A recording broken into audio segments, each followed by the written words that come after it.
परंतु ये गुलामी का आधार क्या है और ये गुलामी आई कहां से? साहिल भाई इसके बारे में थोड़ी रोशनी डालेंगे। जी साहिल भाई। देखिए, ये लो, चलो चलो। आपको ना आ रही है आवाज? नहीं आ रही।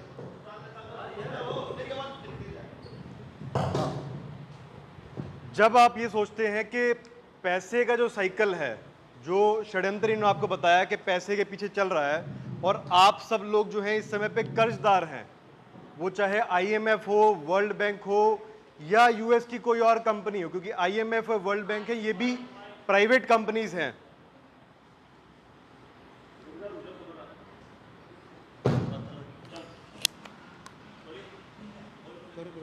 तो आपको जो है इस समय आपको देखना नहीं आने लग रही यार।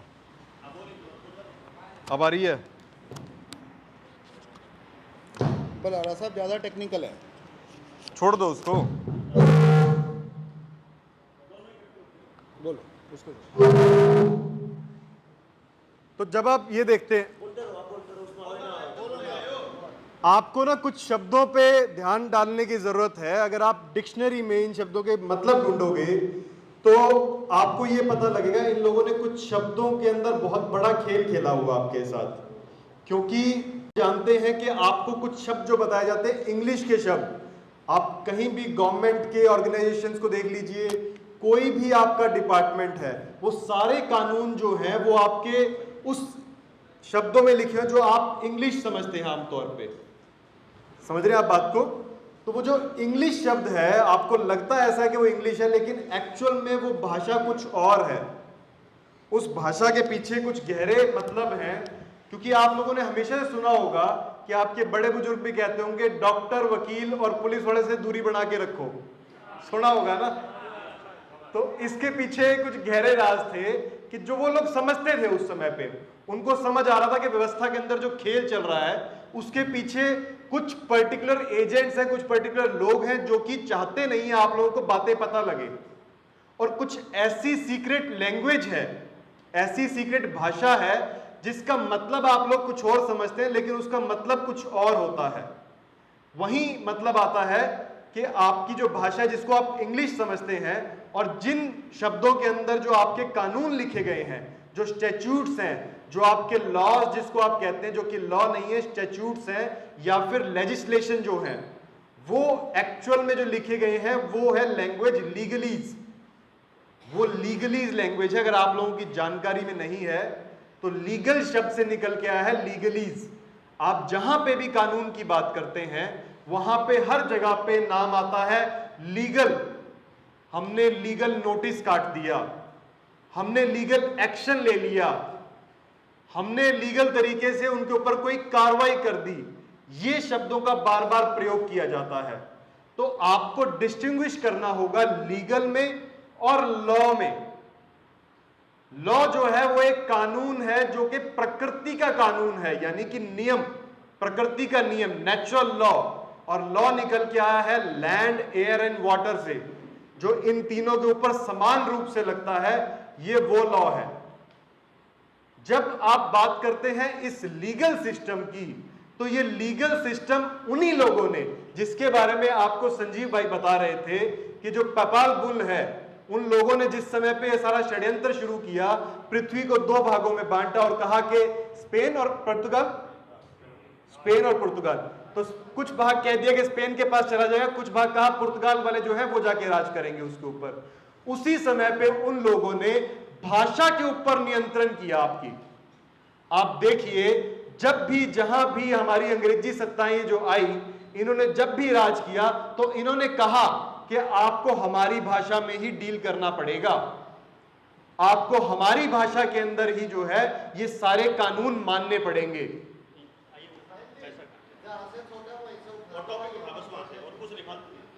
तो जब ये बात आती है इसके अंदर पैसे की, इसलिए बता रहा हूं कि जो पैसा आज चलन में है, आप लोगों के पास जो नोट है वो लीगल टेंडर है, वो मनी नहीं है। अगर आप मनी की रियल डेफिनेशन समझते हैं तो उसकी डेफिनेशन है money usually coinage as distinguish from paper money accepted as legal tender, यानी कि पेपर मनी जो आपके पास कागजों के नोट जो आपकी जेबों में है उसको लीगल टेंडर कहा जाता है। उसी प्रकार से लीगल टेंडर जिस प्रकार से आपके इंस्ट्रूमेंट्स होते हैं, नेगोशिएबल इंस्ट्रूमेंट्स, अगर आप लोगों को पता हो नेगोशिएबल इंस्ट्रूमेंट एक्ट है, और इसके अंदर जो है आप लोगों के नोटिस भी आते हैं जब आपके चेक बाउंस हो जाते हैं। सुना आप सब में से? रसीद, रिसिप्ट। तो यहां पे ये कहते हैं उस डेफिनेशन के अंदर कि आपकी जो रियल मनी है वो अलग है उस लीगल टेंडर से, यानी कि रियल मनी तो वो थी जिस समय पे हमारी कॉइनेज चलती थी, जिस समय हमारे सिक्कों के अंदर धातु की कुछ वैल्यू होती थी, चाहे वो सोने के सिक्के थे, चाहे वो आपके गोल्ड के सिक्के थे, या सोना चांदी के सिक्के थे, या किसी और धातु के सिक्के थे। मतलब उस मुद्रा के अंदर वैल्यू थी, उसमें कुछ वजन था, उसका कुछ अर्थ था। सही मायने में अगर आप उसको आपस में एक्सचेंज करते तो उस धातु की वैल्यू के अकॉर्डिंग आपकी आपस में एक्सचेंज आप कर सकते थे। तो इन लोगों ने क्या किया, आपकी उस मुद्रा को खत्म कर दिया। उस मुद्रा को खत्म करके ये लोग क्या लेके आए, आज आप रात दिन सुनते हैं शब्द, वो है करेंसी। सुना आप सबने शब्द ये करेंसी। और इस शब्द को जब आप गहराई से जानेंगे तो ये शब्द निकल के आता है करंट सी से। सी यानी कि समुद्र, क्योंकि ये सब लोग जो आए थे राज करने के लिए आपके ऊपर, ये समुद्र के माध्यम से आए थे, लुटेरे थे ये लोग, और पायरेट्स जिनको आप कहते हैं वो लोग थे ये। तो इन लोगों ने जो आपका लैंड लॉ था, जमीन के ऊपर चलने वाला जो प्राकृतिक नियम था, उसको ध्वस्त करके ये लोग लेके आए आपके ऊपर एडमिरैलिटी मैरीटाइम लॉ। मैरीटाइम, मैरी का मतलब MAR से मतलब सी। तो ये जो मैरीटाइम लॉ है ये सी का लॉ था, और ये सी का लॉ उन लोगों ने बनाया था, समुद्र का कानून, और वो कानून लाके इन लोगों ने आपके ऊपर थोप दिया। और उस कानून के अंदर जो शब्दों का प्रयोग किया गया वो शब्द आपके मेल खाते थे किससे? इंग्लिश से। इसीलिए आप लोगों को इंग्लिश मैंडेटरी की गई, इसीलिए आप लोगों को कहा गया कि इंग्लिश में बोलना सीखिए, इंग्लिश में बात करना सीखिए। करंट सी, प्रेजेंट, जो इस समय पे चल रहा है। करंट का मतलब बहाव भी होता है, तो जो चलन में है, करेंसी का मतलब करंट, फ्लो में, करंट होता है फ्लो, सी मतलब समुद्र का फ्लो। तो जो समुद्र है वो पूरी दुनिया में भले वो नाम अलग जुड़े हुए है पर वो एक ही है। तो कौन से लॉ पूरी दुनिया में एक है उस समय? समुद्र के लॉ। और कौन से कानून अलग अलग थे? लैंड के लॉ। तो लैंड के लॉ हर कंट्री के अलग अलग थे, परंतु समुद्र के लॉ हर कंट्री में एक से थे। तो अंग्रेजों ने जो कानून भारत पे या पूरी दुनिया पे लागू किए वो कौन से नियम थे? वो सी के नियम थे। उनको कहाँ पे लागू किया गया? लैंड पे, लैंड पे लागू किया गया। और इसके लिए उन्होंने क्या किया? पहले भाषा का, इसके लिए उन्होंने भाषा पैदा की। और ये भाषा कहाँ है? ये हर जगह पूरी दुनिया में एक ही भाषा है। और ये भाषा आई कहाँ से? वो सी लॉ से आई। क्योंकि वो शब्द बाहर के हैं तो हमने शब्द एज इट इज अपना लिए बिना उनका अर्थ समझे। और अगर उनके बीच का षड्यंत्र आपको समझना है तो उस भाषा को तोड़ना पड़ेगा, क्योंकि दुनिया में सबसे बड़ा षड्यंत्र जिसके अंतर्गत पैसा भी पैदा किया गया, कानून भी पैदा किया गया, व्यापार भी पैदा किया गया और पूरी दुनिया को गुलाम बनाया गया, उसकी पूरी की पूरी व्यवस्था गढ़ी गई। उस व्यवस्था में जो सबसे गहरी चीज़ है वो भाषा है, और वो वकीलों ने गढ़ी। तो जब आप ये देखेंगे कि फिर बंद हो गया ये, जब आप ये देखेंगे कि जो आपके ये शब्द हैं, इन लोगों की अगर आप बुक्स भी पढ़ेंगे तो उन बुक्स के अंदर भी आपको पता लगेगा, तो उन बुक्स में भी इन लोगों ने लिखा है, in the beginning there was word and the word became world. एक शुरुआत में वर्ड था WORD, शब्द। शब्द, और उसी के अंदर उन लोगों ने एक L लगा दिया, उससे वो वर्ल्ड बन गया। आप इनकी बाइबल में पढ़ेंगे तो वहां पे भी यही बात कहते हैं, और अगर आप हमारे भी पुराने जो ग्रंथ हैं उनको आप खंगालेंगे तो आपको पता लगा शब्दों की बहुत ज्यादा अहमियत थी, क्योंकि जिन शब्दों का आप उच्चारण करते हैं उनकी जो ध्वनि बनती है उसका आपके मनोवैज्ञानिक स्तर पे और आपके शरीर के ऊपर सब जगह पे उसका जो है असर पड़ता है। चाहे आप उस शब्द को किसी और चीज के सोच के बोल रहे हो, लेकिन उसका असर वैसा ही पड़ेगा जैसा उसका एक्चुअल में पढ़ना है। तो ये जो करेंसी थी जिसके बारे में आपको बता रहा था, करेंसी, इसके लिए डेफिनेशन में लिखते हैं अपनी, सर्कुलेटिंग मनी एक्सेप्ट, देखिए सर्कुलेटिंग मनी, यहां ये मनी नहीं कह रहे, इसको सर्कुलेटिंग मनी कह रहे हैं। यही शब्दों का जो जाल है आपको समझने की बहुत ज्यादा आवश्यकता है इस समय पे। Accepted as a medium of exchange, जिसको माना जा रहा है एक्सचेंज के लिए आपस में मीडियम, फॉर पेमेंट, यहां भी आपको शब्द पे ध्यान देना होगा, for payment of debts also called legal tender, यानी कि ये उस मनी से बिल्कुल डिफरेंट चीज है जो रियल मनी है, ये वो करेंसी है।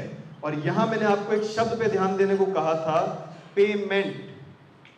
आपने ध्यान दिया है, हम पहले बोलते थे मैंने इतना रुपया पे किया, आज हम बोलते हैं Airtel payments bank, Paytm payments bank, हर जगह पे पेमेंट, मेंट, गवर्नमेंट।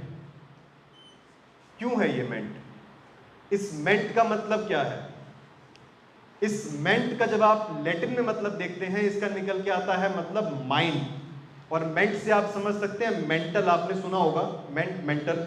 मेंटल तो ऑफिस। ये आपके मनोवैज्ञानिक स्तर पे ये खेल खेला जा रहा है। अगर आप इसकी लैंग्वेज को डिकोड करने में सफल हो गए तो यकीन मानिए आप थोड़े ही समय में इस पूरी आजादी को पा सकते हैं। बहुत कम समय लगेगा आपको, अगर आप इन शब्दों की गहराई से अगर आप चयन करना सीख गए कि कौन से शब्द का मतलब क्या बनता है, और अगर हम इन शब्दों का संधि विच्छेद करते हैं, तोड़ते हैं इनको, तो उनके अंदर क्या क्या शब्द निकल के आते हैं और उनका एक्चुअल में डीप मीनिंग क्या है, क्योंकि वो आपके ब्रेन के ऊपर तो उसी तरीके से इफेक्ट करता है। अब आप जब आते हैं इसके अंदर, जैसे कि संजीव भाई बता रहे थे कि इन सब चीजों को कंट्रोल करने के लिए इन लोगों ने आपके ऊपर क्या लगाई? पुलिस। पुलिस के माध्यम से ये सब कुछ किया गया, चाहे वो पैसे का सिस्टम है इनका जिसको हम करेंसी कहते हैं, या इनका कानून व्यवस्था है, इन सब को इंप्लीमेंट करने के लिए, एनफोर्स करने के लिए इन्होंने इस्तेमाल किया पुलिस का।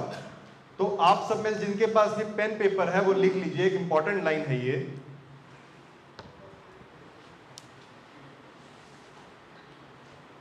पुलिस का अर्थ ये क्या है? बहुत लंबे समय पहले मैंने लिखा था, और जब देवेंद्र भाई अरेस्ट हुए तब भी मैंने काफी लोगों को बताई थी इसके बारे में बात, कि police is an enforcement agency for the implementation of policies made by the politicians in the parliament for the protection of their corporates and themselves. Hindi में बोल दो, हिंदी में बोलो। ठीक है, तो अरे हिंदी में पुलिस, लिखो, हिंदी पुलिस में जो है, आप देखिए इस सब, इसमें बहुत सारे जो शब्द हैं वो पी से स्टार्ट हुए हैं। पुलिस है, पॉलिसी है, पॉलिटिशियन है, प्रोटेक्शन है, और पार्लियामेंट है। आप जब पुलिस शब्द को देखते हैं तो पुलिस शब्द निकल के आया है पॉलिसी से, यानी कि उनके नियम, उनकी विधि, जो विधि को लागू करवाता है वो पुलिस। विधि को लागू करवाने वाला, एनफोर्स करवाने वाला जो डिपार्टमेंट है, जो लोग हैं, जो व्यवस्था है, उसका नाम है पुलिस डिपार्टमेंट। अब वो कहां पे बनती है? वो पॉलिसीज बनती हैं पार्लियामेंट में, और यहां पे भी वही शब्द है मेंट, पार्लियामेंट। और इसका जो एक्चुअल मीनिंग है पार्लियामेंट का वो है चैटर हाउस, जहां पे वो चिट चैट करते हैं, चक चक चक चक करते रहते हैं, आपके दिमाग में विचार चलते वहां पे रहते हैं ना जाके उसमें। आपके दिमागों में विचार डालते हैं, वहां जाके कुछ पॉलिसीज बनाते हैं, और उन पॉलिसीज को इंप्लीमेंट करवाते हैं पुलिस के द्वारा आप सबके ऊपर। और कहां असर डालती है आपके? वो आपके मेंटल लेवल पे असर डालती है, क्योंकि सारा का सारा खेल जो है आपके दिमाग का है। और यहाँ है शब्द गवर्नमेंट। यहां जो शब्द है गवर्नमेंट, इस शब्द को कभी आपने सोचा कि इस शब्द का सही मायने क्या है? आप में से कितने लोग जानते हैं हम लोग इसको बोलते हिंदी हैं में क्या बोलते हैं? सरकार। हम लोगों ने अर्थ कर दिया सरकार। तो सिर पे रखने वाली सरकार है, सरकार है क्या ये सिर पे रखती जो? तो ठीक है, अभी जब आप इन दो शब्दों को तोड़ते हैं तो ये निकलता है गवर्न एंड मेंट। गवर्न का मतलब होता है कंट्रोल। कंट्रोल को क्या बोलेंगे हिंदी में? नियंत्रण। नियंत्रण। तो नियंत्रण किसका? मेंट का, माइंड का। माइंड कंट्रोल मैकेनिज्म है ये। इसीलिए आप लोगों के मोबाइल फोन पे कॉलर ट्यून्स चलती हैं, इसीलिए आप लोग जब सड़क पे जाते हैं तो आपको ऐसे होर्डिंग्स दिखते हैं कि अभी कोई बीमारी आ गई है। जब आप मेट्रो में जाते हैं तो आपके साथ ये सब कुछ होता है।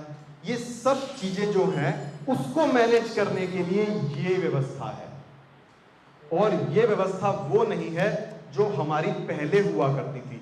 ये जब अंग्रेज राजशाही आई उस समय पे ये सत्ता आई थी, और वही सत्ता जो है आज भी चल रही है। आप जब ये कुछ चेक्स वगैरह की बात करते हैं, जब हम करेंसी की बात करते हैं तो इसमें चेक्स की बात आती है। यहां पे बात आती है नेगोशिएबल इंस्ट्रूमेंट्स की। आप में से कितने लोग जानते हैं नेगोशिएबल इंस्ट्रूमेंट क्या होता है? 2-3 लोग हैं। आपके चेक, आपके ड्राफ्ट्स, जो आपकी करेंसी है, जो आपके नोट्स हैं, ये सभी जो हैं कौन से होते हैं? Negotiable instrument. इसके लिए कहते हैं written order to pay such as an acceptance, cheque, bill of exchange, promissory note. Promissory note समझते हैं आप लोग? जो आपका नोट है, कागजों वाले, रुपया, रोकड़ा, जिसके ऊपर रसीद, जिसको हम आज समझा रहे हैं आप सबको, हाँ, वादे की रसीद। तो वो वादे की रसीद जो है वो है नेगोशिएबल इंस्ट्रूमेंट, वो रियल मनी नहीं है।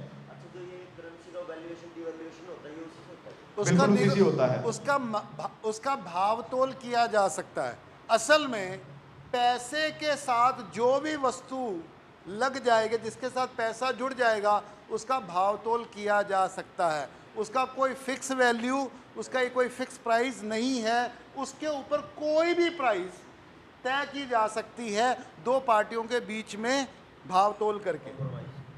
तो जो दो पार्टियों के बीच में भाव तोल करके जो तय की जाती है उसको निगोशिएबल वैल्यू कहते हैं। तो भारत में 1947 से पहले जो करेंसी थी वो गोल्ड और सिल्वर था। उस समय जो नोट था वो केवल एक रसीद थी। वो रसीद किसने हमको इशू करके दी? बैंक, आरबीआई ने।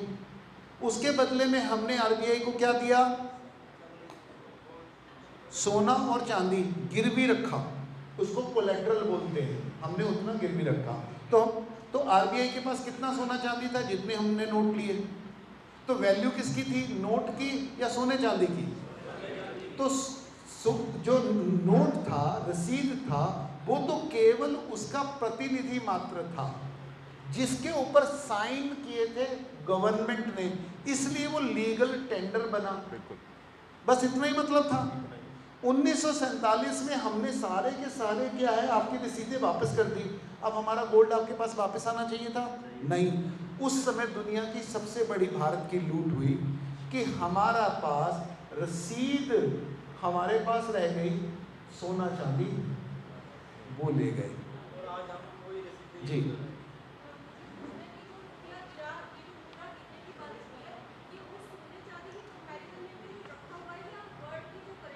अभी आ रहा हूँ उसके। ये 1947 में था जब दुनिया के लगभग सारे के सारे देश गोल्ड स्टैंडर्ड के ऊपर थे।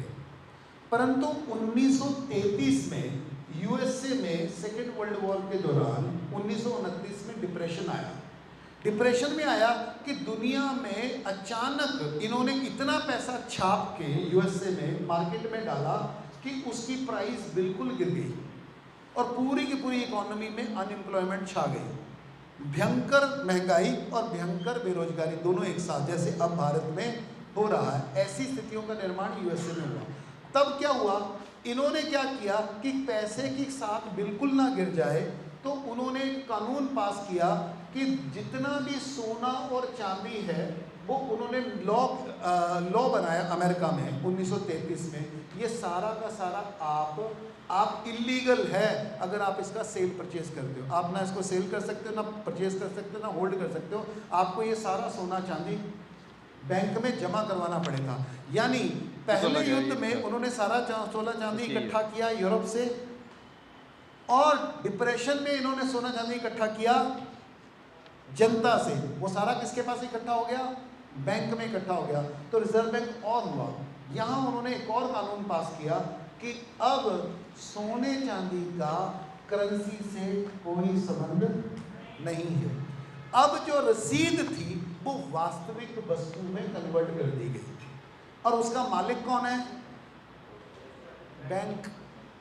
तो और उन्होंने नियम बनाया कि आपको दुनिया में कोई भी वस्तु लेनी या देनी है तो आपको इस वस्तु के माध्यम से लेना है, और उस वस्तु को की जो सप्लाई बढ़ती जाएगी तो उसकी प्राइस घटती जाएगी। तो ये ऐसे है कि जैसे दुनिया में, एक सेकंड बस, दुनिया में 100 वस्तुएं हैं और 100 रुपए हैं, तो प्राइस कितनी होगी, 1 रुपया। अगर वस्तु 100 है, रुपए 200 हो गए, तो प्राइस कितनी होगी, 2 रुपया। अगर वस्तु 100 है और रुपए 500 है, तो प्राइस कितनी हो गई, 5 रुपया। अगर वस्तु 100 है और प्राइस हो गई 1000 रुपया, तो कितनी हो गई, 100 रुपया कॉस्ट हो गई उसकी, सॉरी 10 रुपया उसकी कॉस्ट हो गई। अब जैसे जैसे प्राइस बढ़ती है वैल्यू घटती है, प्राइस बढ़ती है वैल्यू घटती है। तो भारत में जैसे कोरोना की बात करें, कोरोना से पहले 2016 में भारत की जो टोटल करेंसी थी वो 16 लाख करोड़ थी। आज भारत की करेंसी 31 लाख करोड़ है। यानी भारत का जो उत्पादन है वो क्या डबल हुआ है या पैसे डबल हुए हैं? तो जो भारत की जो जीडीपी है वो 3 ट्रिलियन डॉलर, 303 ट्रिलियन डॉलर कैसे हो गई? क्योंकि आपके पास 3 ट्रिलियन डॉलर कैश होनी चाहिए ना। तो आपने वस्तुओं का उत्पादन, वस्तुएं 3 ट्रिलियन मतलब ये डबल नहीं की, आपने क्या डबल कर दिया? अगर जो वस्तु और सेवाएं हैं वो उतनी रहती हैं और पैसे डबल कर दिए जाते हैं, तो आपकी जीडीपी कितनी हो गई? डबल हो गई। क्योंकि जीडीपी क्या है? जीडीपी गुड्स एंड सर्विसेज की मात्रा नहीं है, monetary price of goods and services है। अगर गुड्स एंड सर्विसेज सेम रहती हैं, मनी डबल हो जाती है, तो उसकी वैल्यू भी, प्राइस भी डबल हो जाती है, यानी आपकी जीडीपी भी डबल हो जाती है। तो आज आपको 3 ट्रिलियन डॉलर की इकोनॉमी को 5 ट्रिलियन करना है, तो एक भी व्यक्ति को आय देना, मतलब रोजगार देने की ज़रूरत नहीं है, एक भी नया उत्पादन करने की ज़रूरत नहीं है। आपको कुछ नहीं करना, अपनी मनी सप्लाई को 40% बढ़ा देना है, और वो आज ही आपकी इकोनॉमी 3 ट्रिलियन डॉलर से जंप करके कितनी हो जाएगी? वो 5 करनी कि 10 कर लो, उसमें क्या फर्क पड़ता है? वो तो मोदी जी की इच्छा पे है, उनको कौन सा नंबर अच्छा लगता है। परंतु उसका असर क्या होगा कि जितनी मनी सप्लाई बढ़ेगी उतनी वस्तु की वैल्यू घटेगी, उतनी आपकी परचेजिंग पावर घटेगी, उतनी आपकी गरीबी घटेगी, गरीबी बढ़ेगी, उतनी एम्प्लॉयमेंट घटेगी, एम्प्लॉयमेंट घटेगी, और उतना आपका कर्जा बढ़ेगा। यानी अब आपको सेम वस्तु, एक खाना खाने में अगर आपको, मतलब मुझे मालूम है जब मैं हॉस्टल में पढ़ता था 9 रुपये का 1 मील होता था, आज जो 1 मील है वो लगभग 100 रुपये का है। तो यानी मुझे वही खाना खाने के लिए, वही शरीर में डालने के लिए अब मुझे बैंकों से 10 गुना ज़्यादा डिपेंड होना पड़ेगा, क्योंकि अब जो पैसा है वो लीगल टेंडर नहीं है, अब जो पैसा है वो कमोडिटी है, वस्तु है। समझ गए? तो जितना पैसा बढ़ेगा उतना लेन देन करने के लिए हमें बैंकों के ऊपर निर्भर करना पड़ेगा, क्योंकि बिना नोट के आपको कुछ भी नहीं मिलेगा, इसलिए बैंकों का धंधा बढ़ता चला जाएगा। एक बात और कह के फिर साहिल भाई इसको करेंगे, और आपका धंधा चौपट होता जाएगा। जैसे किसानों के साथ क्या हुआ 1971 में 68-71 में के करीब, मतलब आपका 1 किलो घी से कितना टन अनाज आता था? 1 क्विंटल अनाज करीब आता था। आज कितना आता है? तो ये हुआ कि किसानों की जो आय थी, जो किसानों का जो उत्पादन है, उसकी कीमत में केवल और केवल 20 गुना की बढ़ोतरी हुई है। और किसान जिन वस्तुओं को खरीदते हैं उसमें 100 गुना की बढ़ोतरी हुई है। इसका मतलब क्या हुआ कि आप जिन चीजों की डिमांड करते हो उसकी कीमत 100 गुना बढ़ गई, 50 गुना बढ़ गई, और जिन चीजों की मांग, जिन चीजों को आप सप्लाई करते हो उनकी कीमत केवल 20% ही बढ़ी। तो आपकी आय कितनी घट गई? 60% घट गई। यही किसानों की आत्महत्या का कारण है, और उसका जो सारा का सारा कारण है वो बैंकिंग व्यवस्था है। क्लियर? सही। इस पूरे खेल के अंदर, जैसे रचना जी ने पहले पूछा था, मेरे को ध्यान है वो सवाल, वो कह रही थी कि टैक्स का क्या मतलब है, क्या टैक्स देना मतलब जरूरी है कि नहीं है, यही आपका सवाल था। कुछ और आप उस पर क्लियर करना चाहेंगे? यही सवाल था।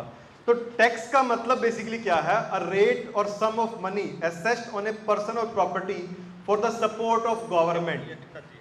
ये इसका मतलब है कि जो पैसा एसेस किया जाता है, आप देख रहे हैं इनकम टैक्स की असेसमेंट होती है, आती है ना आपके में इनकम टैक्स असेसमेंट ऑर्डर होता है। तो ये असेसमेंट वो लोग कर रहे हैं, कितना आपके पास धन है, कितना आपने कमाया, कितनी आपकी प्रॉपर्टी की वैल्यू बढ़ गई, या आपने किसी और माध्यम से आपके बैंक बैलेंस बढ़ गया, ये सब चीजों की असेसमेंट करके वो लोग जो है आपका लगाते हैं टैक्स।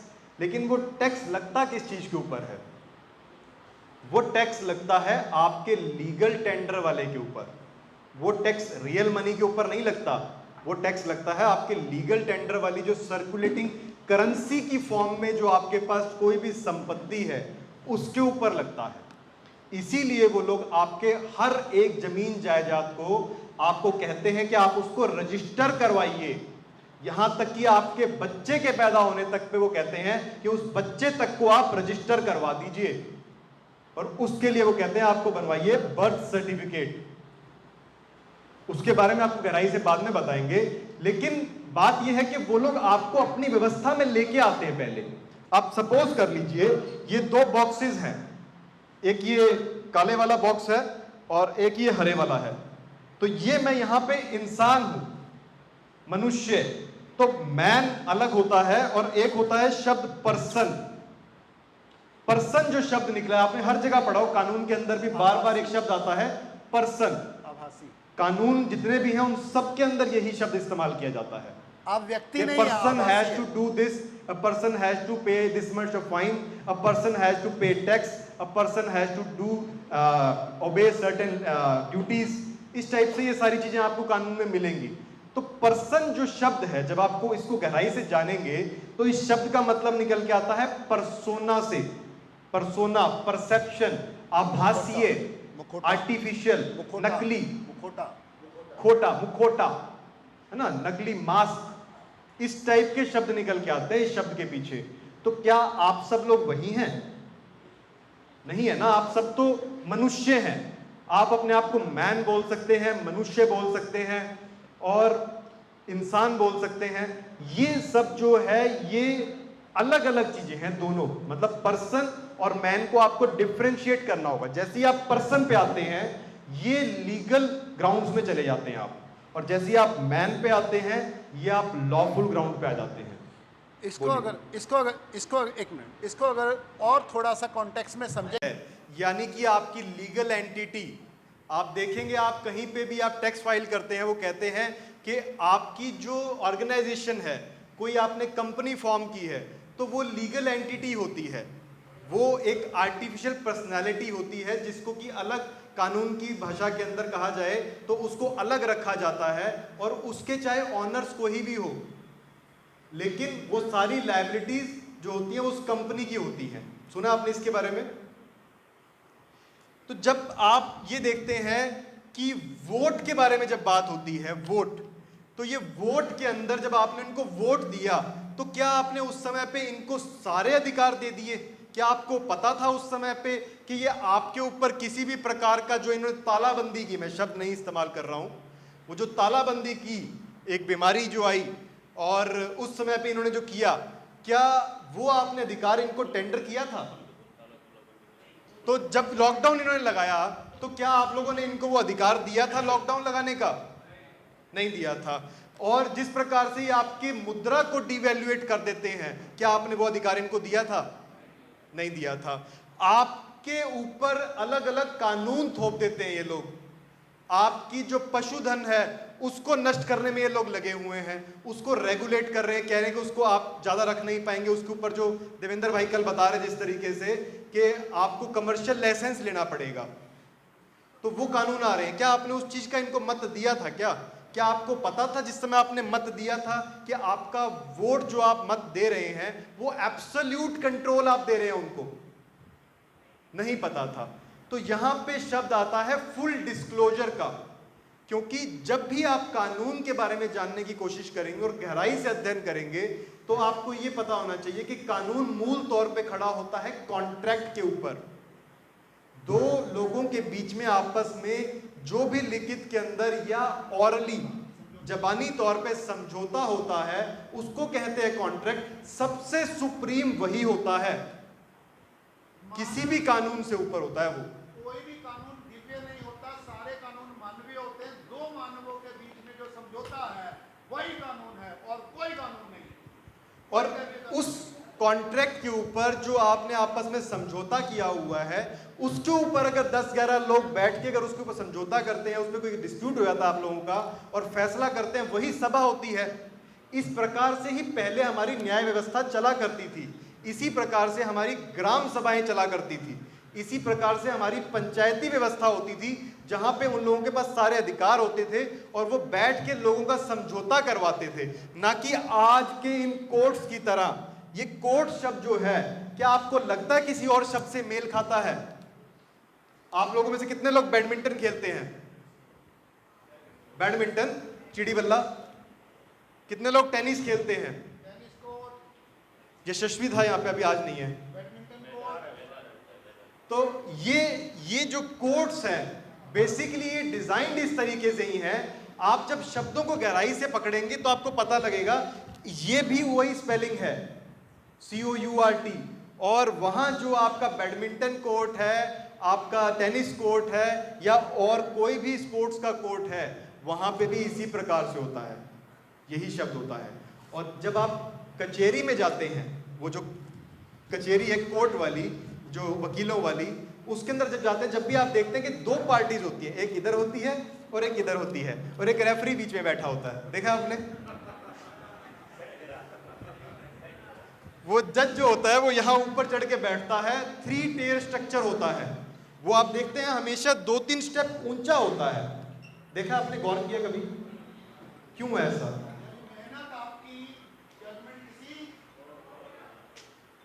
आप देखते हैं कि टेनिस कोर्ट में, बैडमिंटन कोर्ट में जब इंटरनेशनल खेल होते हैं वहां पे भी जो एक रेफरी होता है वो कहां बैठता है? देखा आपने?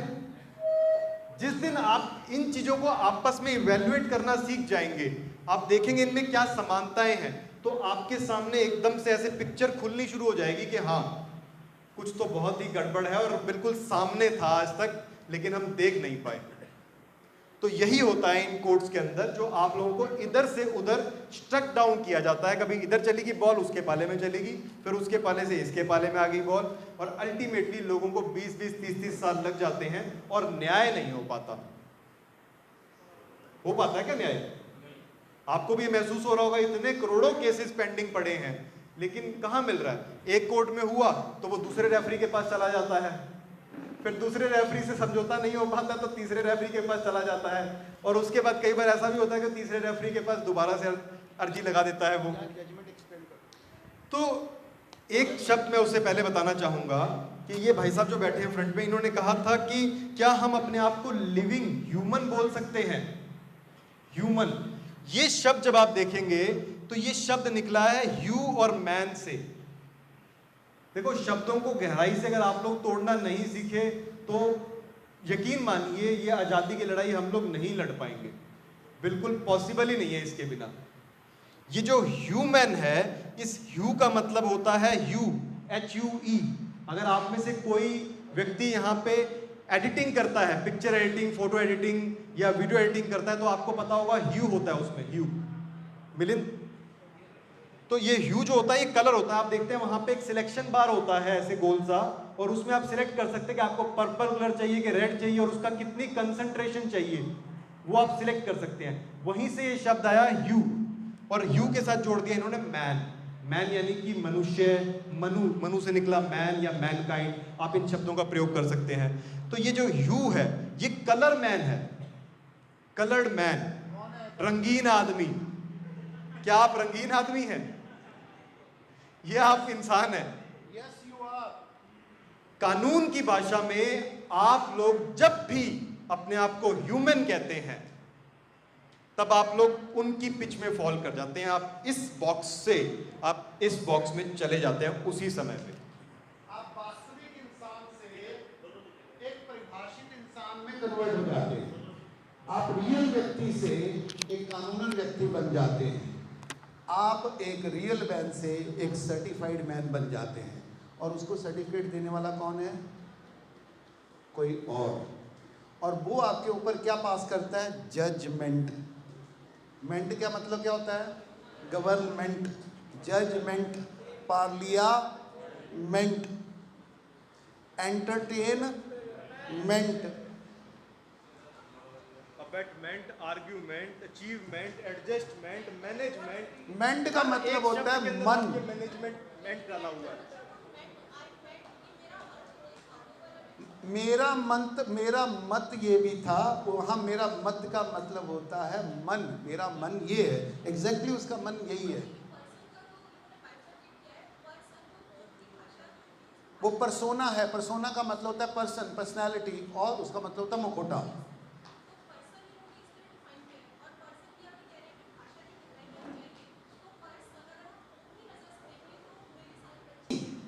एक है इंसान जो हार्ड मौस का मेरे सामने खड़ा है। अच्छा, इसकी पर्सनालिटी अच्छी है, इसकी पर्सनालिटी बुरी है, इसकी पर्सनालिटी अट्रैक्टिव है, इसकी पर्सनालिटी पैसिव है। इसका क्या मतलब हुआ?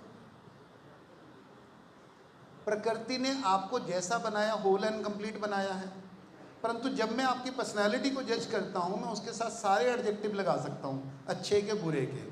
तो मेरे कहने से क्या आप अच्छी और बुरी हो जाती हो? नहीं। तो अच्छा और बुरा कौन होता है? आपकी मान्यता। पर्सन में कोई अंतर आता नहीं है। मैं फिर से कह रहा हूं, असली इंसान प्रकृति के नियमों के आधारित है। वो किसी की जजमेंट, किसी की मान्यता, चाहे मेरी हो चाहे किसी और की हो, उसके अधीन नहीं है। वो अधीन कब होता है? जब आप उसको किसी मान्यता के आधार कर लेते हैं। तो अच्छा होना, बुरा होना, काला होना, गोरा होना, हिंदू होना, मुसलमान होना, ये सब क्या है? मान्यताएं हैं। और ये मान्यताएं क्या हैं? जिनके ऊपर मान्यता लागू की जा सके वो ह्यू है, यानी उसको कलर किया जा सकता है। जिसकी मान्यता को प्रभावित किया जा सके वो ह्यूमन होता है। और जिसको ऊपर जो शाश्वत है, प्रकृति ने जैसा बनाया है वैसा है, उसको कोई नियंत्रित कर सकता नहीं है। इसलिए हम कहते हैं कि आत्मा अमर है, स्वतंत्र है, निरंजन है, पूर्ण है, कंप्लीट है। परंतु जब हम उसको शरीर के साथ जोड़ लेते हैं, बस एक ही शब्द कह देता हूँ, इन्होंने क्या किया? ह्यूमन दुनिया में कलर्ड पॉपुलेशन किसको कहते हैं? We are the people of coloured population. गोरे को ये मैन मानते हैं, बाकी सारी दुनिया को ये ह्यूमन मानते हैं। जब ये ह्यूमन बोलते हैं आपको, तो क्या बोल रहे हैं? काले, पीले, ब्राउन, नीग्रो। तो आप सब लोग ह्यूमन हो, और हम मान के चलते हैं ये हमको क्या बोल रहे हैं? इंसान बोल रहे हैं। और वो असल में आपको क्या बोल रहे हैं? वो किसी ने जोक बोला कि दुनिया में जो सबसे बड़ी एक्सप्लॉइटेड व्यक्ति होती है वो पत्नी होती है। उसको बोल दिया जाता है तो घर की रानी है, वो नौकरों की तरह पूरा घर का काम करती है। ये एक परिभाषा। दूसरी परिभाषा है सब दुनिया में सबसे बड़ा गुलाम होता है वो पति। उसको बोल दिया जाता है परमेश्वर, उसकी इस्तेमाल करती है हस्बैंड के तौर पे पत्नी। Got it? तो कहने के शब्द कुछ और हैं, अर्थ कुछ और हैं, और यही शब्दों और अर्थों के बीच का जो भेद है जिसको हम नहीं समझ पाते, यही हमारी गुलामी का आधार है। वो नोट में भी है, वो वोट में भी है, वो कोर्ट में भी है, वो डिवोट में भी है। और इन तीनों में जो कॉमन चीज़ है वो है आपकी भाषा, और उसमें से उस भाषा के द्वारा आपका मत, आपकी मान्यता, आपका विश्वास आपसे छीन लिया जाता है, आपकी मर्जी के खिलाफ, आपके खिलाफ इस्तेमाल किया जाता है। यही षड्यंत्र है। तो जब आप ये समझते हैं कि इस ह्यूमन शब्द का मतलब आपको समझ में आ गया कि कलर्ड मैन है या रंगीन आदमी होते क्यों नहीं होते, इस ह्यूमन को जब आप डेफिनेशन इसकी पढ़ने जाते हैं तो आपको ब्लैक्स लॉ डिक्शनरी खोलनी पड़ती है, और ब्लैक्स लॉ डिक्शनरी में आपको पता लगता है ह्यूमन का मतलब है मॉन्स्टर, बीस्ट, जानवर, शैतान, और उनके अकॉर्डिंग शैतान का कोई अधिकार नहीं होता। देखिए, जब आप इनका लिटरल मीनिंग जानने की कोशिश करते हैं, जिन लैंग्वेज के अंदर ये लिखा गया है, यानी कि लीगलीज लैंग्वेज जो है, जो कि कानून की भाषा है, जो कि वो भाषा है जो कि आपके वकील जानते हैं या कुछ टॉप लेवल के कुछ लोग ही जानते हैं, बाकी वैसे ज़्यादातर वकील भी नहीं जानते इसके बारे में। वो जो भाषा जब आप जानते हैं, पढ़ते हैं इसके बारे में, तो आपको पता लगता है ह्यूमन शब्द का मतलब है मॉन्स्टर, शैतान, जानवर, बीस्ट, और बीस्ट जानवर का कोई अधिकार नहीं होता, उसका कोई राइट नहीं होता। तो क्या आज के बाद आप लोग अपने आप को ह्यूमन कहेंगे? हैं? नहीं, पहले कहते हैं, हम अनजाने में बहुत से शब्द प्रयोग कर जाते हैं, उसके पीछे वही माइंड कंट्रोल मैकेनिज्म है। जैसा कि आप जानते होंगे MK अल्ट्रा माइंड कंट्रोल, आप में से कुछ लोग जानते होंगे। तो ये जो सिस्टम है ना, ये गवर्नमेंट, ये basically MK ultra mind control ही है, और इनका काम ये है कि आपको हर जगह पे प्रचार के अंदर, आपके टीवी पे, विज्ञापनों में, हर तरीके से आपको दिखाएगा बीइंग ह्यूमन, वो दिखाता है ना, वो ह्यूमैनिटी कराएंगे आपको, ह्यूमैनिटी के नाम पे सब्जेक्ट पढ़ाएंगे आपको, ह्यूमैनिटीज आर्ट्स है ना, तो ह्यूमन रिसोर्स बोलेंगे, सरेआम आपके मुंह पे बोल रहे हैं कि आदमी नहीं है, ह्यूमन रिसोर्स है, और उसका मंत्रालय है हमारे देश के अंदर। और हम लोग human resource development trainers person की, तो आप में से किसके पास अभी इस समय पे कोई पैन कार्ड ऐसी कोई चीज है, कोई आईडी? निकालिए जरा, एक बार निकालिए जरा, अपने अपने आप सभी निकालिए, और एक साथी जो है मुझे दे दें, आपका नंबर डिस्क्लोज नहीं करूंगा मैं। विपिन मैं बोल सकता हूं क्योंकि आम चलन में इनका यही नाम है। ये नेगोशिएबल इंस्ट्रूमेंट है, ये इंस्ट्रूमेंट ऑफ मैनिपुलेशन है। इसमें कहाँ मैनिपुलेशन हो रही है? जब तक उसको नहीं समझोगे इससे फ्री नहीं हो पाओ। और अगर आप इसको समझ पाते हो तो आप इसको मैनिपुलेट कर सकते हो। फिर से कह रहा हूं, जब तक आप किसी टेक्नोलॉजी को नहीं समझते हो, वो टेक्नोलॉजी आपको कंट्रोल करती है। जब आप उसको समझने लगते हो, वो आपके कंट्रोल में आ जाती है। तो कैसे नोट को, चेक को, पैसे को, कानून को, कोर्ट को, डिवोट को कंट्रोल करना है, उसकी व्यवस्था भी है। वर्मा जी वही समझाएंगे कि तो जब आप ये देखते हैं कि ये जो आपके डॉक्यूमेंट हैं, डॉक्यूमेंट सारा शब्दों का खेल है, डॉक, आप डॉक डॉग सुना आपने, डॉग। और जब आप पैदा होते हैं उस समय भी एक शब्द का प्रयोग किया जाता है, डॉग, डॉक्टर। और वही डॉग जो है जब आप शिप लेके आते हैं, जहां पे बंदरगाह पे खड़ी करते हैं, वहां पे कौन होता है?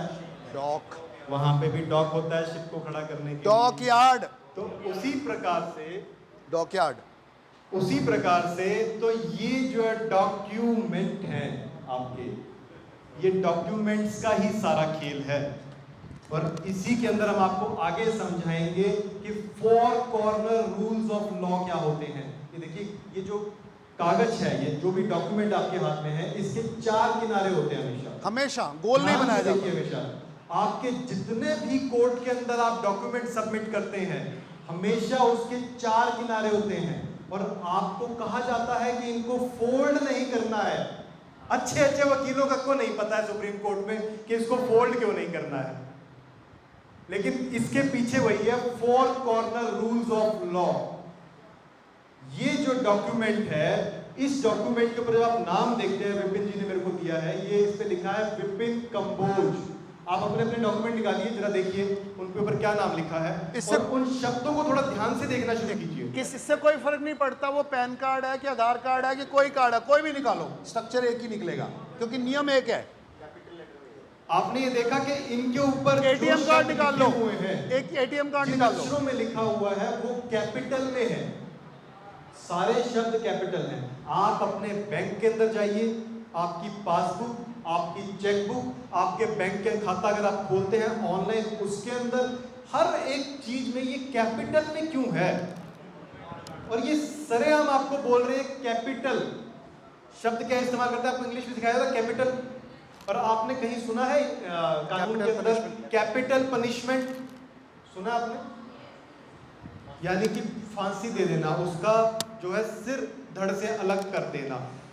कैपिटल का मतलब होता है विदाउट हेड, हेड के बिना। और इसीलिए आपकी इनकम टैक्स के अंदर या दूसरी टैक्सेशन के अंदर मल्टीपल हेड्स ऑफ इनकम होती है। वहां आपको बोलते हैं ना, इस हेड में मैंने इतना ले लिया, उस हेड में इतना ले लिया, इस हेड में इतना ट्रांसफर कर दिया। सुना है आप में से कोई अगर जानता हो तो इनकम टैक्स के बारे में, सेल टैक्स के बारे में, जीएसटी के बारे में? अकाउंट वालों, अकाउंट्स वाले वो समझ रहे हैं, बिलिंग समझते हैं। तो इन्होंने आपका असली सिर तो खत्म कर दिया और आपका आर्टिफिशियल सिर जो है मल्टीपल पैदा कर दिए। लेकिन आप गलती कहां करते हैं कि आप इस कैपिटल वाले विपिन कंबोज को खुद मान बैठते हैं। आप सोचते हैं ये जो कागज का टुकड़ा है यही मैं हूं, मैं जो यहां था, ये कागज का टुकड़ा यहां पड़ा हुआ था और मैं जो है इसको खुद मान लेता हूं। यहां समझ दिक्कत आती है। और इसके लिए आप लोगों को बचपन से प्रोग्राम किया जाता है, आपकी बकायदा प्रोग्रामिंग होती है। नर्सरी में, स्कूल में आपको लगातार बताया जाता है, आपकी अटेंडेंस ली जाती है। जब टीचर बोलता है विपिन कंबोज, तो विपिन कंबोज कहते हैं हाँ जी, यस सर। नहीं, प्रेजेंट, प्रेजेंट, यस सर। उससे पहले आप एब्सेंट थे, और जो क्लास में बैठा था वो कौन था बोलने से पहले? इसी प्रकार तब, से एक मिनट, वो तब तक आपको, और वो अटेंडेंस आपकी हर रोज लेगा, हर क्लास में लेगा, और जानते हुए भी लेगा कि तू सामने बैठा है। वो आपको अप्रूव करने से इनकार कर देता है जब तक आप खुद नहीं कहते प्रेजेंट सर। यानी आपकी सहमति को जैसे ही आपका नाम बोला जाए, वो आपको तुरंत अपनी सहमति बिना सोचे, बिना समझे दे देनी है। यही माइंड कंट्रोल है। और उसके लिए आपको बचपन से ट्रेन किया जाता है। और बचपन में आपकी आइडेंटिटी, आपके 2 नाम होते हैं, एक होता है कैपिटल वाला नाम और एक होता है नॉर्मल रनिंग वाला नाम। दोनों में क्या अंतर है? जितने भी डॉक्यूमेंट है उसमें कौन सा नाम है आपका, और आप साइन कभी कैपिटल में करते हो, तो जो रनिंग में साइन कर रहा है वो कौन है? रियल पर्सन या डॉक्यूमेंटेड पर्सन? वो रियल है। और जो रनिंग में साइन कर रहा है वो रियल है। और जिसके ऊपर वो साइन कर रहा है, वहां आपका चेक में नाम लिखा हुआ है, वो नाम किस में लिखा हुआ है, रनिंग में या कैपिटल में? वो कैपिटल रियल कब बनता है? जब उसके ऊपर रियल पर्सन साइन करता है, जब वो रियल पर्सन बोलता है यस सर। यही एग्जांपल, आप गए और आपको पुलिस वाले ने पकड़ लिया, वो क्या करेगा? आईडी प्लीज, यही बोलेगा, लाइसेंस प्लीज। या अंग्रेज प्लीज बोलते हैं या नहीं बोलते? ठीक है, क्योंकि उनके अधिकार हैं, आपके नहीं है। वहां वो मैन है, आप ह्यूमन हो। हाँ, अब वो आपका निकालता है। अब आप जैसे ही उसको डॉक्यूमेंट देते हो, ये उसने लिए या आपने दिए? उसने लिए, इसकी कोई परिभाषा नहीं है। परिभाषा केवल एक है कि आपने दिए, और जैसे ही आपने डॉक्यूमेंट दिए तो आपके डॉक्यूमेंट के ऊपर अधिकार किसका हो गया? उसका। अब वो उस डॉक्यूमेंट को अपने हाथ में पकड़ के जो निर्णय लिए वो आपके ऊपर मान्य हो गया। किसकी रजामंदी से? आपकी रजामंदी से, क्योंकि डॉक्यूमेंट किसने दिया? आपने दिया, अपनी रजामंदी से दिया। उल्टा सिनेरियो करते हैं, मान लीजिए आपने बोला कि डॉक्यूमेंट दो, आप उसको डॉक्यूमेंट नहीं देते, तो वो क्या करेगा?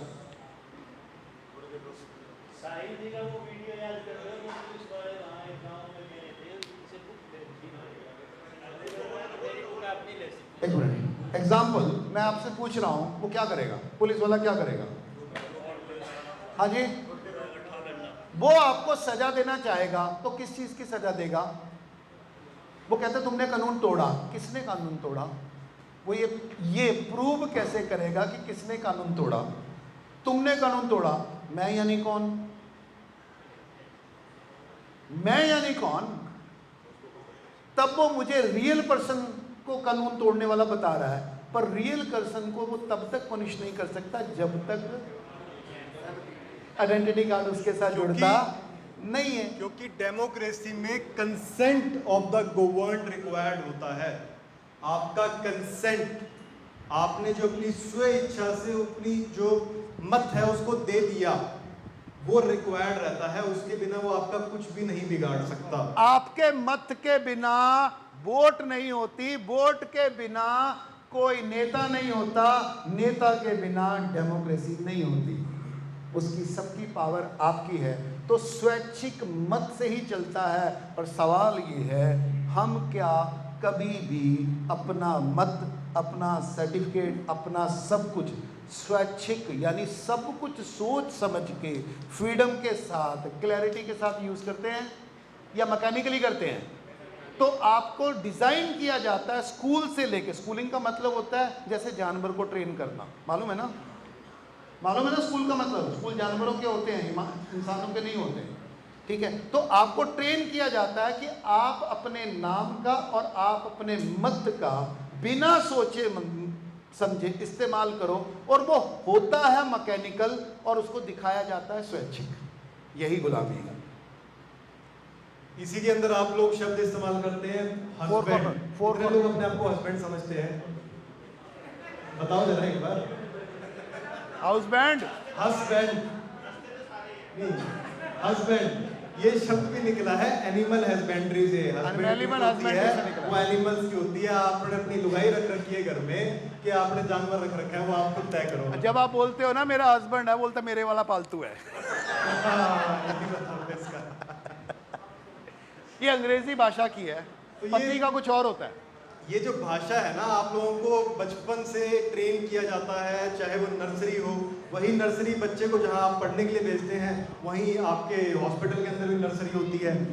सारा शब्दों का खेल है, जहां बच्चे को शुरुआत में लेके जाया जाता है और उसके साथ जो है प्रताड़नाएं की जाती है। देवेंद्र भाई अच्छे जानते हैं, इन्होंने तो खैर उस चीज को रोक दिया था। और ये पूरा का पूरा खेल इस तरीके से, व्यवस्था जो है ऐसे डिजाइन है कि आप लोग उन शब्दों के अंदर धीरे चले जाते हो, आपको पता भी नहीं लगता और आप वो सारे शब्द जो है प्रयोग करने लग जाते हो। इससे अगर आप एक बार बाहर निकल गए तो बहुत इजी हो जाएगा। अब एक इंपॉर्टेंट पॉइंट है, वो आप लोग लिख लीजिए। आप लोगों ने देखा पिछले 2 साल के अंदर लगातार लॉकडाउन्स लगे। इस लॉकडाउन शब्द के क्या मायने हैं? अगर आपने इसको क्रैक कर लिया तो आने वाले समय में ये लोग जो क्लाइमेट के लॉकडाउन लगाने वाले हैं वो हमारे पे लागू नहीं कर पाएंगे ये लोग। आपने अगर सही तरीके से इस शब्द को प्रयोग किया तो इस शब्द का जो डिक्शनरी में, कानूनी डिक्शनरी के अंदर जो मतलब है वो है a temporary confinement of inmates in a correction facility to their self on a 24-hour basis with no outside contact and little if any ordinary privileges or recreation। यानी कि ये जो प्रिजनर्स होते हैं वो इनकी ट्रेनिंग है, उनकी ये डिक्शनरी के बिना बात नहीं कर 24 रहे। घंटे के लिए उनको अलग थलग रख के बाकी दुनिया से काट के उनके सेल के अंदर बंद करना, उसके लिए ये शब्द है लॉकडाउन। तो क्या आप सब लोग कैदी हो? लोगों अगर को आप गवर्नमेंट मानते हो, मैनेजमेंट मानते हो और मैनेज ये आपका अबैटमेंट मानते हो और हर एक इस शब्द को मानते हो, असाइनमेंट, कन्फाइनमेंट, अगर आप इन शब्दों को मानते हो तो आप लोग वाक्य में एक्चुअल में जो है आप लोग जो है गुलाम ही हैं मनोवैज्ञानिक स्तर के ऊपर। ये सारा खेल वहीं से चल रहा है और ये जो है as a such a restriction on normal activity of prisoners is done as a security measure for following an escape और राइट और during the course of some other prison emergency. यानी कि जिस समय पे प्रिजनर्स को रिस्ट्रिक्शन में रखा जाता है सेफ्टी के नाम पे, आपके साथ भी यही हुआ। उन्होंने यही कहा आपको कि आपकी सेफ्टी हो जाएगी, वायरस आ गया है इसलिए आप लोग घर के अंदर बंद हो जाओ। आपकी सेफ्टी हो जाएगी, वायरस आ गया इसलिए आप सड़क पे मत उतरो। आपकी सेफ्टी हो जाएगी, वायरस आ गया इसलिए आप लोग व्यापार करना बंद कर दो। मास्क पहनो। आपकी सेफ्टी हो जाएगी इसीलिए आप लोग अपना दम घोट लो, मुंह के ऊपर वो मुखौटा लगा लो। वैक्सीन तो ये लगा लो। सारा कुछ जो है ये प्रिजन है, आपकी मेंटल प्रिजन। ये लोग सरेआम शब्दों के अंदर आपके मुंह पे बोल रहे हैं, in front of your face, लेकिन फिर भी आप लोग पहचान नहीं पा रहे। बस इतना है, जिस दिन आप पहचान जाएंगे आपको सब दिखना शुरू हो जाएगा और आप इस गुलामी वाली जो मनोवैज्ञानिक जेल है उससे आप बाहर निकल जाएंगे और आप इस पॉइंट से इस पॉइंट पे आ जाएंगे तो आप लोग आजाद हो जाएंगे उसी समय पे। सिस्टम डिजाइन हुआ। अब पहले ये चारों के रिलेशनशिप पे कहां से शुरू हुई? मैंने आपको बुल पढ़ाई थी, आपको मैंने 3 बुल के बारे में बताया। अब मैं कनेक्शन जोड़ रहा हूँ, नोट्स जोड़ रहा हूँ आपके सवाल के साथ कि जो सारा का सारा व्यापार मुद्दे हैं ये स्टार्ट हुए हैं कि अलग अलग राजा, अलग अलग कानून, अलग अलग देश, अलग अलग संस्कृतियाँ, अलग अलग गाँव की अलग अलग सत्ता थी। तो कौन से लोग थे जिनकी सत्ता हर जगह थी? व्यापारी। क्लियर? कौन से लोग थे जिनको यूनिवर्सल यानी सब जगह के कानून एक साथ करने थे? व्यापारी। जिनका लाभ हर एक देश के साथ था, व्यापार हर एक देश के साथ था, जिनको हर एक देश में अपने कानून लागू करवाने थे, अपने अनुकूल परिस्थितियों को विकसित करना था धन में। तो सारे देश अलग अलग हैं पर समुंदर एक है। तो जो मैं एक समुंदर के ऊपर जो लॉ लगेंगे उनको उन्होंने किसके ऊपर लागू कर दिया? पूरी दुनिया के ऊपर। तो उस दुनिया की देश का कानून, उस देश की शिक्षा, उस देश की संस्कृति, उस देश की मान्यताएं, उस देश के विश्वास, उस देश की सारी सत्ताओं को उन्होंने किसके अंदर ले लिया? अपने अंदर। और ये काम उन्होंने सबसे पहले किसको समझाया? पोप को। किसको समझाया? तो पोप ने उनके फेवर में बुल कानून बनाया। उसका शायद पोप को भी पता नहीं था। फिर उससे दूसरा, उससे तीसरा, ये धीरे धीरे वो करते चले गए। यही लोगों ने फिर समझ लिया कि दुनिया में ये लुटेरों को, लुटेरे एक होता है राक्षसी लुटेरा जो दूसरों की हत्या करके उसको एक बार में मुर्गी काट लेता है, वो मूर्ख लुटेरा होता है। एक वो लुटेरा होता है जो परमानेंटली लगातार हर अंडा चुराता है। तो ये कौन से लुटेरे बने? इन्होंने क्या किया कि ये तो मुर्गियां हैं, इनको काटने की जरूरत नहीं है, इनकी जो सारी संपत्ति है, इनकी जो सारी सत्ता है, इनके जो सारी वेल्थ है, इसकी जो सारी मेहनत है, उसको जिया जाए। तो उससे आपको एक्सप्लॉयटेशन करनी है। एक होती है जबरदस्ती से, एक होती है आपकी सहमति से। तो कैसे आपकी एक्सप्लॉयटेशन की जाए? शोषण जो है, आपकी सत्ता, आपकी संपत्ति, आपके अधिकार सबको आपसे छीनना है, आपका इस्तेमाल करना है, वो आपकी रजामंदी से किया जाए या आपके साथ जबरदस्ती की जाए? समझदार क्या करेगा? कूटनीतिज्ञ क्या करेगा? रजामंदी से। तो उन्होंने रजामंदी है वो आपको वैचारिक सहमतियां उन्होंने क्रिएट की। तो कानून क्या है? वैचारिक सहमति। नोट क्या है? वैचारिक सहमति, राइट। और धर्म क्या है? वो भी वैचारिक सहमति है। तो उन्होंने क्या किया? उनका मतलब कुछ और था, हमारे माना हुआ मतलब कुछ और था। हम जो है कानून को समझते हैं प्रकृति का नियम। उनके लिए कानून कौन है? उनके द्वारा क्रिएट किए गए कानून। हम मानते हैं इंसान का मतलब है भगवान का बनाया हुआ इंसान। उनके लिए इंसान का मतलब क्या है? ये कलर्ड जानवर। हमारे लिए पर्सन का मतलब है व्यक्ति। व्यक्ति का मतलब होता है प्रकृति की एक अभिव्यक्ति, पूर्णता की एक यूनिक अभिव्यक्ति। हम उसको व्यक्ति मानते हैं। उनके लिए व्यक्ति का मतलब है पर्सन। पर्सन का मतलब क्या होता है? मात्र एक मुखौटा, मात्र एक आभासित सत्य। हमने माना गवर्नमेंट। गवर्नमेंट का मतलब होता है सत्ता, सत्ता का मतलब होता है कानून, कानून का मतलब होता है ऋत, प्रकृति। ये हमारा नियम है। उनका नियम क्या है? Mind control. Government, mind control. तो हमारे मीनिंग और उनके मीनिंग तो भाषा के कारण क्या कर दिए? गटमट हो गए। तो हमारी जो सदियों से बनी हुई मान्यता, किसके, जो हमें पावर देती थी, हमें सत्ता देती थी, हमें आज़ाद करती थी, हमें आनंद देती थी, हमें पूर्ण करती थी, हमें प्रेरित करती थी, अब वही सारे, वही शब्द उनके शब्दों के साथ जुड़ के उनको पावर, उनको सत्ता, उनको आज़ादी, उनको अधिकार देने लगी, हमारे अधिकार खत्म करने लगी। पैसा भी, कोर्ट भी, कानून भी, श्रद्धा भी इसी भाषा में पनपे हुए हैं।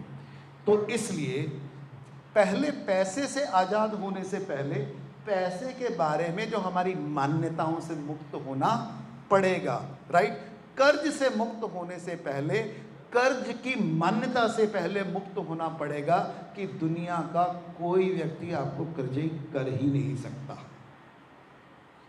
आपने कर्जई होना स्वीकार किया है और जिस दिन आप इनकार कर दोगे, उनके पास कोई सत्ता नहीं है आपको कर्जई सिद्ध करने की।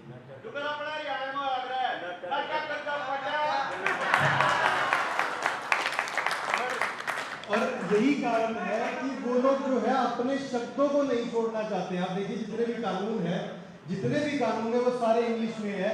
और जब इस चीज के लिए गुहार लगी कि आप इसको हिंदी में कन्वर्ट कर दो, तो आप देखिए हाई कोर्ट और सुप्रीम कोर्ट लेवल पे कभी नहीं किया गया इसको, और करेंगे भी नहीं। क्योंकि जैसे ही वो लोग शब्द को आपका इंग्लिश से हिंदी में कन्वर्ट कर देंगे, उनका जो शब्दों का मायाजाल है वो तिलिस्म जो है वो टूट जाएगा और आपकी सत्ता आपके पास वापस आ जाएगी। आपकी सत्ता आपके पास वापस आ जाएगी। उस शब्दों के माध्यम से अगर वो आपको गुलाम बना रहे हैं तो वो आपके बिल्कुल सामने आ जाएगी। क्योंकि शब्द जो है, उसी शब्द का एनाग्राम अगर आप देखते हैं तो वर्ड्स कहते हैं ना कि शब्द जो होते हैं वो खंजर की तरह होते हैं। किसी को बुरे बोल दो तो जाके चुभते बहुत जोर से और वो निकलते नहीं है, बाद में सारी जिंदगी तक उसका इम्पैक्ट रहता है। तो वर्ड से बनता है स्वॉर्ड, तलवार। मैंने कहा था ना, इस्तेमाल की जा रही है आप लोगों के खिलाफ। मैंने कहा ये टूल है या हथियार है?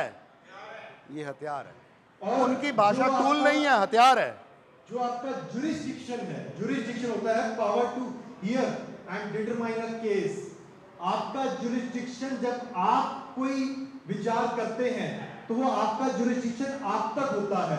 अगर वो आपका अधिकार और आपके ऊपर कोई भी कानून थोपने का या कोई और बातचीत थोपने का अधिकार, जैसे सपोज कर लो सुनील मेरे साथ खड़े हैं और मैं सुनील को कह दूं हाँ सुनील तू मेरे लिए डिसीजन दे, तू मेरे लिए ओपिनियन फॉर्म कर, जज करना, सुना आपने शब्द जज?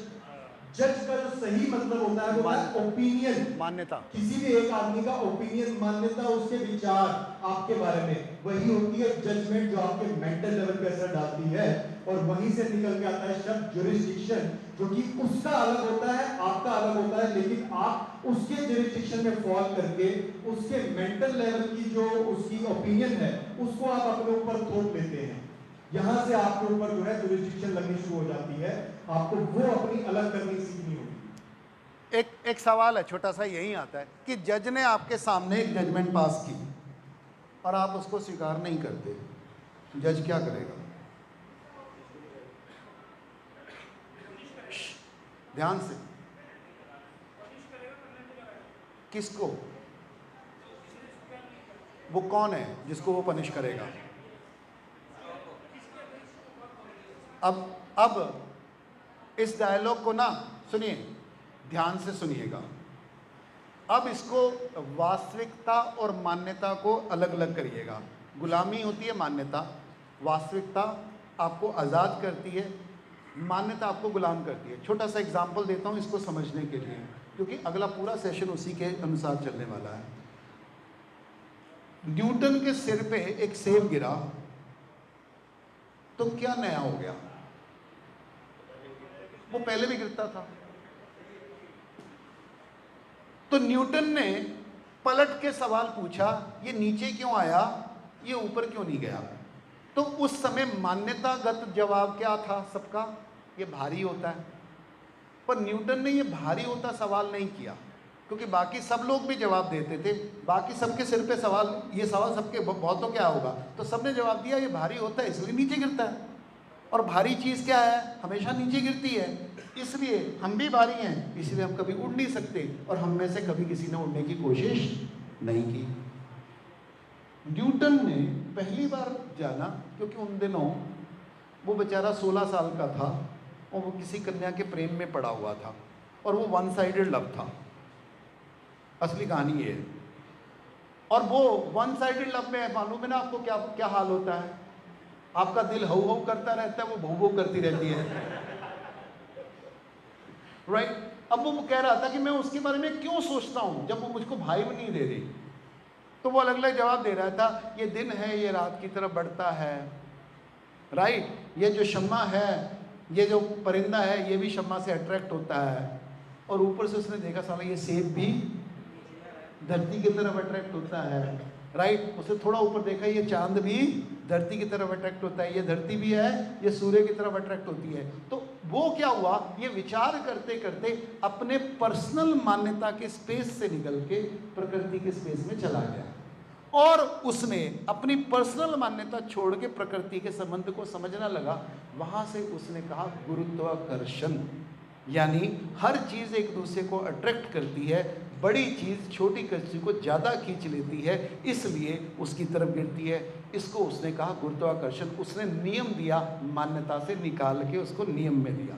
उससे फर्क क्या हुआ?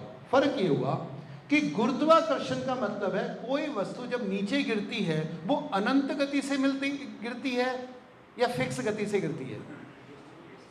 गलीलियो ने प्रूव कर ही दिया था, भारी हो कि हल्की हो वो एक फिक्स गति से मिलती है। तो यानी उसका ज़्यादा भारी होना, कम भारी होना, ज़्यादा बड़ा होना, छोटा होना नहीं करता, बस वो गिरती है। उसकी उसने स्पीड माप ली। स्पीड कितनी थी?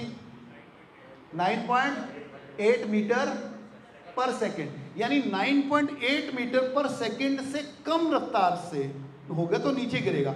अगर मैं इसको ऊपर फेंकूं 9.10 मीटर से तो क्या होगा? वो नीचे आएगी कि ऊपर जाएगी?